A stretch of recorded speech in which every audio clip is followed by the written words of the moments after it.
Hi everyone, আশা করি সবাই ভালো আছেন, সুস্থ আছেন। আমি অনেক ভালো আছি, সুস্থ আছি। আর আজকে আমি বানাতে চলেছি বিউলির ডালের রসবড়া। তাই জন্য কিন্তু বিউলির ডালগুলো বেশ ভালো করে বেছে নিয়েছি আর ধুয়ে নিয়ে সারা রাতের জন্য ভিজিয়ে রেখেছি।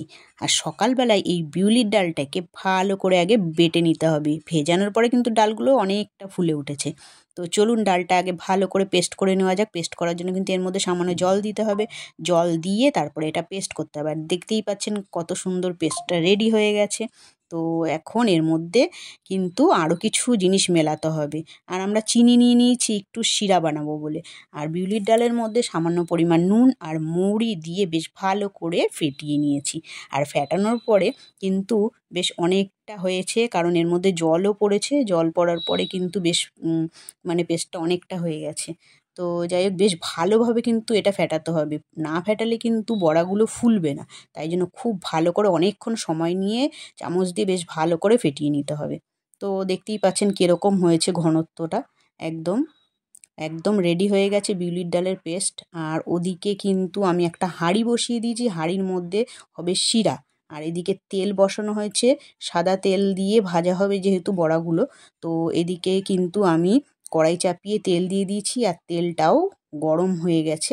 আর ওদিকে চিনির শিরা বানানোর জন্য চিনি নিয়ে নিয়েছি। আর ওদিকে হাঁড়িতে কিন্তু জল বসিয়েছি। জলটা বেশ ভালো করে টকবক করে ফুটুক, ততক্ষণ আমি এখানে বড়াগুলোকে ভেজে নিই। প্রথমেই চেক করে নিলাম যে হাত দিয়ে যে তাপটা উপর দিকে উঠছে কি না, তেলটা গরম হয়েছে কি না।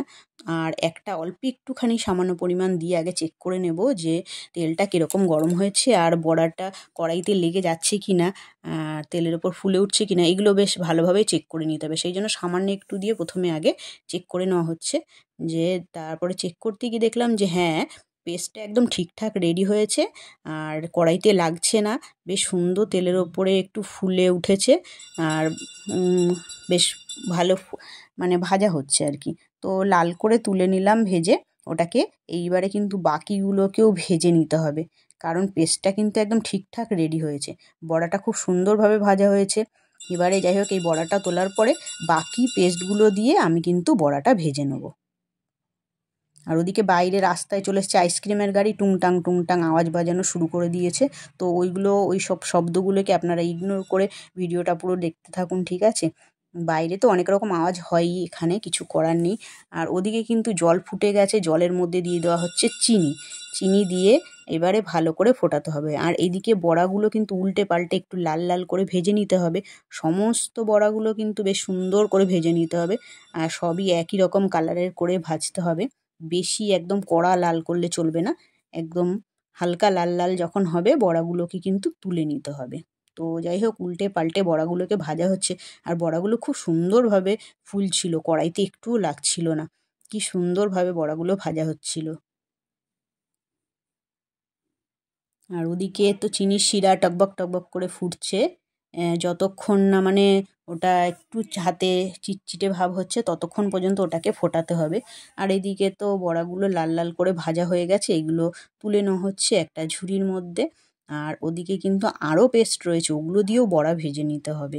আর এখানে আমি বারবার কিন্তু হাতা দিয়ে চেক করছিলাম যে শিরাটা হয়েছে কিনা, কারণ যদি বেশি চিটচিটে ভাব হয়ে যায় তাহলে কিন্তু হবে না। একটু পাতলা থাকতে হবে আর হালকা চিটচিটে ভাব হতে হবে শিরাটায়। বেশি চিটচিটে হলে কিন্তু একদম শক্ত হয়ে যাবে শিরাটা পরে, সেরকম করলে চলবে না। শিরাটা কিন্তু পাতলা হতে হবে। এদিকে বড়া ভাজা তো রেডি হয়ে গেছে আর এদিকে শিরাটাও বেশ টকবক টকবক করে ফুটছে। আর ওই ছোট ওভেন থেকে বড়টার মধ্যে বসিয়ে দিয়েছি, কারণ মা চলে এসছে আবার চা নিয়ে।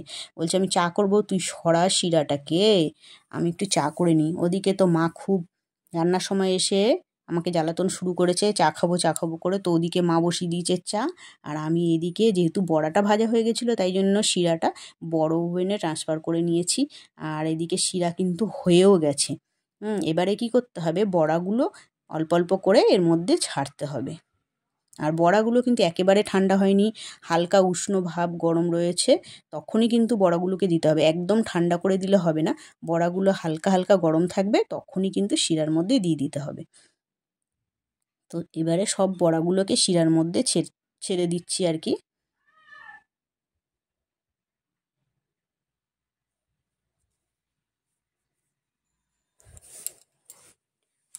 বেশ অনেকগুলো বড়া হয়েছে, একদম এক ঝুড়ি মতো বড়া হয়েছে অনেকগুলো। এবারে যেহেতু মানুষের সংখ্যা বেশি তাই জন্য বড়াগুলো অনেকগুলো দেওয়া হয়েছে। রসবড়া খেতে কিন্তু খুব ভালো হয়। আর এই রেসিপিটা আমি আমার মায়ের থেকেই শিখেছি। মা খুব সুন্দরভাবে আমাকে রান্না শেখায়, খুব ভালো লাগে। মা যা করে আমি সেটা বেশ চোখে দেখেই কিন্তু শিখে যাই, হাতে ধরে কিন্তু শেখায় না, আমি বেশ চোখে দেখি, দেখেই শিখে যাই। তো মা তো এরকম করে করে, আজকেই ফার্স্ট টাইম আর কি এই রসবড়াটা বানালাম। তো ভালোই হয়েছে। মা বলছে, না না একদম ঠিক করেছিস, তুই যা যা নিয়েছিস একদম ঠিকঠাকভাবে পরিমাণগুলো হয়েছে। আর বড়াগুলো দেওয়ার পরে কিন্তু 10 মিনিট বেশ ভালোভাবে ফুটিয়েছি। ফোটানোর পরে এর মধ্যে না বড়াগুলোর মধ্যে রসগুলো ঢুকেছে, বেশ সুন্দর আরও ফুলে উঠেছে। এইবারে এইটা কিন্তু একদম ঠান্ডা করে তারপরে কিন্তু খেতে হয়, গরম গরম খেলে চলবে না। যত ঠান্ডা হবে এর মধ্যে তত বেশি রসগুলো ঢুকবে, আরও বেশি ফুলে উঠবে, আর খেতে তত সুস্বাদু হবে। তবে আমি গরম একটাই তুলে দেখাবো যে কতটা নরম হয়েছে। গরম অবস্থাতেও কিন্তু বেশ ভালো মতন এর মধ্যে রস ঢুকেছে, আর দেখলাম নরমও হয়েছে। এটা যদি আরও বেশ অনেকক্ষণ রেখে দেওয়া হয়, পুরো ঠান্ডা হয়ে যায়, ততক্ষণে কিন্তু বড়াগুলো আরও বেশ ফুলবে, আরও নরম হয়ে যাবে, খেতে আরও বেশি ভালো লাগবে। তো একটা তো আমি তাও আপনাদেরকে ভেঙে দেখাচ্ছি চামচ দিয়ে যে কতটা নরম হয়েছে আর কীরকম এর মধ্যে রসটা ঢুকেছে। খেতেও কিন্তু খুবই সুন্দর হয়েছিল। ঠিক আছে, আপনারাও চাইলে বাড়িতে এইভাবেই কিন্তু তৈরি করে দেখতে পারেন, খুব সহজ পদ্ধতিতে আর কম সময়ের মধ্যেই কিন্তু এটা রেডি হয়ে যায়।